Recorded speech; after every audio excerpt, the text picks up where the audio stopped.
ವೀಕ್ಷಕರೇ, ನಟ D boss Darshan ಅವರ ಪತ್ನಿ ವಿಜಯಲಕ್ಷ್ಮಿ ದರ್ಶನ್ ಅವರು ಇಷ್ಟರ ತನಕ ಬಂದಂತಹ ಎಲ್ಲಾ ಕಷ್ಟಗಳನ್ನ ತುಂಬಾನೇ ತಾಳ್ಮೆಯಿಂದಲೇ ಎದುರಿಸಿಕೊಂಡು ಬಂದಿದ್ದರು.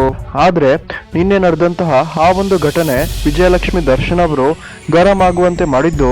ಯಾವತ್ತೂ ಕೂಡ ಇಂತಹ ನಿರ್ಧಾರವನ್ನ ತೆಗೆದುಕೊಳ್ಳದ ವಿಜಯಲಕ್ಷ್ಮಿ ದರ್ಶನ್ ಅವರು ಈ ಒಂದು ಕಷ್ಟಗಳನ್ನ ಸಹಿಸಿಕೊಳ್ಳಲಾಗದೆ ಇವತ್ತು ಕೊನೆಗೂ ಅತಿ ದೊಡ್ಡ ನಿರ್ಧಾರವನ್ನ ತೆಗೆದುಕೊಂಡಿದ್ದಾರೆ.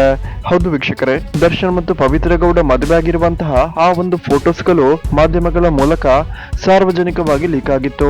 ಅಷ್ಟೇ ಅಲ್ಲ, ಕೆಲ ಮಾಧ್ಯಮಗಳಂತೂ ನಟ ದರ್ಶನ್ ಮತ್ತು ಪವಿತ್ರ ಗೌಡ 10 ವರ್ಷಗಳ ಹಿಂದೆ ಮದುವೆ ಆಗಿದ್ದಂತಹ ಫೋಟೋಸ್ಗಳು ಇದು ಅಂತ ಅಪಪ್ರಚಾರವನ್ನ ಕೂಡ ಮಾಡೋದಿಕ್ಕೆ ಶುರು ಮಾಡಿದ್ವು. ಮಗನ ಹುಟ್ಟುಹಬ್ಬವನ್ನ ಆಚರಿಸಿದ್ದ ವಿಜಯಲಕ್ಷ್ಮಿ ದರ್ಶನ್ ಅವರಿಗೆ ಈ ಒಂದು ನ್ಯೂಸ್ ಅತಿ ದೊಡ್ಡ ಶಾಕ್ ಅನ್ನ ಕೊಟ್ಟಿದ್ದು. ಇದನ್ನ ಕಂಡು ತುಂಬಾನೇ ಗರಂ ಆಗಿರುವಂತಹ ವಿಜಯಲಕ್ಷ್ಮಿ ದರ್ಶನ್ ಇವತ್ತು ಕೊನೆಗೂ ಕಾನೂನು ಮೊರೆ ಹೋಗಿದ್ದಾರೆ.